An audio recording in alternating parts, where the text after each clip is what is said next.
এবং দ্বিতীয়বারের জন্য আমাদের এই যে ভারতীয় জনতা পার্টি এবং আইপিএফটির যে সরকার পুনঃপ্রতিষ্ঠিত করার জন্য আমি আমাদের যশস্বী প্রধানমন্ত্রী নরেন্দ্র মোদীজিকে ধন্যবাদ দিতে চাই যে উনার মার্গদর্শনে এবং উনার পর মানুষ যেভাবে সব জায়গায় আস্থা রাখেন, ত্রিপুরাতেও সে আস্থা রেখেছেন।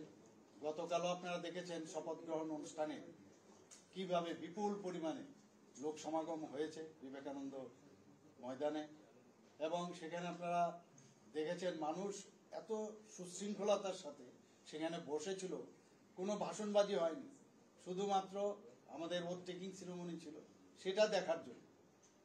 তো আমি কালকেও যারা এসেছেন তাদেরকে আমি ধন্যবাদ দেব, এবং এত সুশৃঙ্খলভাবে ওনারা ওখানে উপস্থিত থেকে এত সুন্দরভাবে আমাদের এই শপথ গ্রহণ অনুষ্ঠানকে সম্পন্ন করার জন্য আমি ধন্যবাদ দিতে চাই। আমাদের যে 16ই আমাদের ফেব্রুয়ারিতে আমাদের যে ইলেকশন সম্পন্ন হলো এবং যাদের মাধ্যমে ইলেকশনটা সম্পন্ন হয়েছে, ইলেকশন কমিশন, আমাদের ত্রিপুরা সরকারের আধিকারিক এবং আরক্ষা দপ্তরের যারা যুক্ত ছিল সবাইকে, এবং আপনারাও কিন্তু এর মধ্যে ব্যতিক্রম নয়, আপনারাও আমাদের সাহায্য করেছেন, সবাইকে আমি ধন্যবাদ দিতে চাই। এত সুন্দরভাবে ত্রিপুরাতে একটা ইতিহাস রচনা হয়েছে যে কোনো জায়গায় কোনো রকম উচ্ছৃঙ্খলতার কোনো খবর ছিল না 16 তারিখ। এবং এতদিন ধরে আমরা দেখেছি যে নানা রকম সাইন্টিফিক রেগিং এর কথা হতো, ছাপ্পা ভোটের কথা বলা হতো, সেইগুলো কোথাও ছিল না। এবং 2 মার্চ যে রেজাল্টটা বেরোলো সমস্ত জায়গার মধ্যে কোনো রকম কোনো সমস্যা ছিল না, সেটাও আপনারা প্রত্যক্ষ করেছেন, মানুষও কিন্তু দেখেছেন, এবং এর জন্য আমি সবাইকে ধন্যবাদ দিতে চাই আবার। কিন্তু ইদানিং আমি দেখতে পাচ্ছি বিভিন্ন জায়গার মধ্যে এটা একটা স্বার্থান্বেষী মহল থেকে সেটা করানো হচ্ছে বা করছে, যে কিছু কিছু খবর আমার কাছে আসছে। আমি আরক্ষা দপ্তরকে বলেছি কঠোরভাবে যেন ওটা মোকাবেলা করেন এবং আইনের পথে চলবে। আমাদের ভারতীয় জনতা পার্টির যে আগামী দিন আমরা যে ভিজন ডকুমেন্টস, যেটা আমরা নির্বাচনী ইস্তাহার আপনাদের সামনে আমাদের সর্বভারতীয় সভাপতি সেদিন প্রকাশ করেছেন, সেইগুলোকে আমরা সামনে রেখে তার যেন বাস্তবায়ন হয় সেই দিশায় আমরা কাজ করব আমাদের সরকার, এবং ত্রিপুরাতে আইনের শাসন যেন বজায় থাকে সেটা আমাদের প্রায়োরিটি থাকবে। স্বাস্থ্য বিভাগ সেটার দিকে আমরা প্রায়োরিটি হিসাবে সেটাকে আমরা অ্যাড্রেস করব।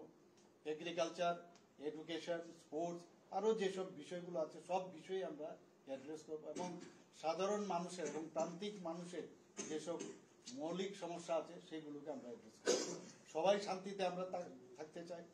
আরেকটা বিষয় যেটা খুব ইম্পর্টেন্ট সেটা হচ্ছে আমাদের জনজাতির যে ক্ষেত্র আছে সেখানে অনেক সমস্যা অনেকদিন ধরেই ছিল, আমরা চেষ্টা করেছি সেই সমস্যাগুলো নিরসনে।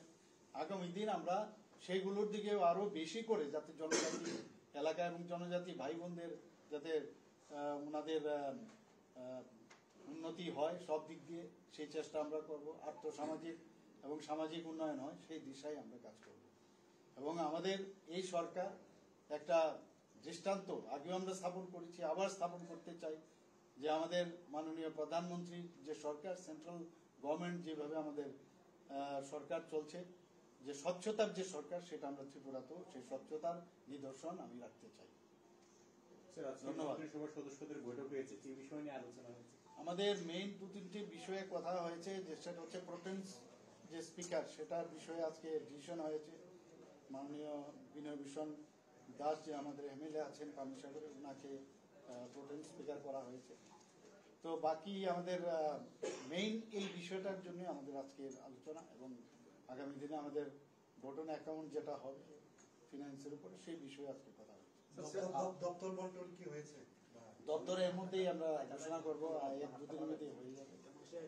আপনার এবারের মন্ত্রিসভায় বেশ কয়েকজন যুব চেহারা দেখা গেছে, আবার বেশ কয়েকজন বাদও পড়েছেন, মানে এটার পেছনে কি কোনো অন্য কারণ রয়েছে? না, এরকম না। আমাদের এখানে সেন্ট্রাল গভর্নমেন্টও আমাদের মাননীয় প্রধানমন্ত্রী যখন লাস্ট যে রিসাফলিং করে সেখানেও আপনি দেখেছেন বহু লোককে, আমাদের এটা রীতিনীতি যে কিছু লোক চলে যাবে আবার নতুন করে নতুন আসবে, এবং সেইভাবেই কিন্তু কাজ চলে, এরকম না কাউকে বাদ দেওয়া হয়েছে আবার কেউ চলে যাবে আবার আসবে, তো সেটা আমাদের নর্মাল রুটিন ওয়ার্কের মধ্যেই পড়ে। বাকি কোনো 3টি খালি রয়েছে, সেগুলো কবে পূরণ হবে? সেটাও ফুলফিল হবে। এর আগের আমাদের যখন 2018-তে হয়েছে সেখানেও কিন্তু সেভাবেই খালি ছিল এবং সেটা ফিল আপ হয়েছে, সেটা অচিরেই হবে। গতকাল তিপ্রা মাথার সাথে বৈঠক ছিল এবং বৈঠক শেষে বলা হয়েছিল যে পরবর্তী সময় মুখ্যমন্ত্রীর নেতৃত্বে আলোচনা হবে জনজাতির কল্যাণে। মূলত কি ইস্যু উঠে এসেছে? সমস্যার কথা বারংবার বলা হচ্ছে, কি সমস্যা উঠে এসেছে? না, নিশ্চয়ই আমরা তো বারবার বলছি যে জনজাতিদের জন্য, জনজাতিদের উন্নয়নের জন্য যে কেউ আমাদের কাছে আসতে পারে, সে বিরোধী দলেরই হোক, যে দলেরই হোক, তাদের উন্নতি হচ্ছে আমাদের মেইন প্রায়োরিটি এবং আমরা সেই জায়গাটাকে প্রায়োরিটি এরিয়া বলে আমরা মনে করি। তবে গ্রেটার ত্রিপুরা ল্যান্ড কি প্রায়োরিটি পাচ্ছে? না, গ্রেটার ত্রিপুরা ল্যান্ড আমরা কোনো অবস্থায় সমর্থন করি। স্যার, বাকি এমএলএরা কবে শপথ নেবে স্যার? আলোচনা হয়েছে? ওই তো সেটা তো বললাম তো, প্রোটেম স্পিকারের যখন আমাদের 15 তারিখ খুব সম্ভব স্থির হয়েছে, সেদিনই প্রোটেম স্পিকারের পরে সেখানে শপথ, যা নর্মাল প্রসিডিউর আছে। স্যার, আপনি সবাইকে ধন্যবাদ। স্যার আপনি প্রথম যে লেট মি গো।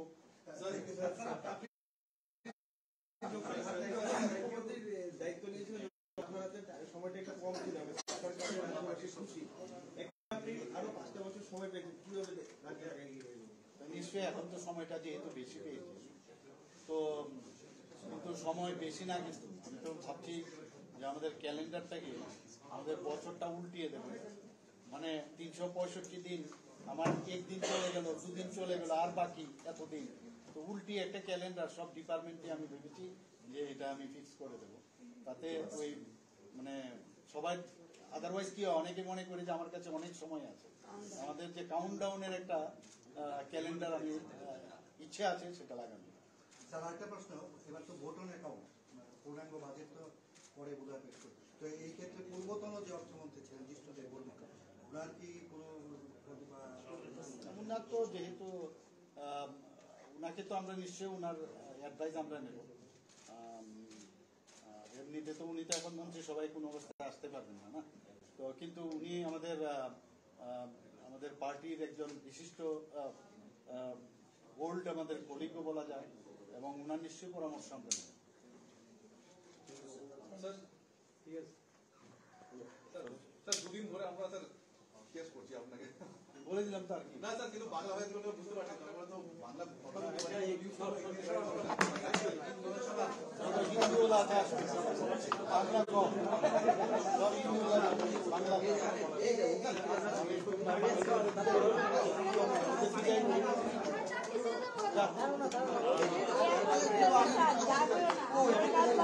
না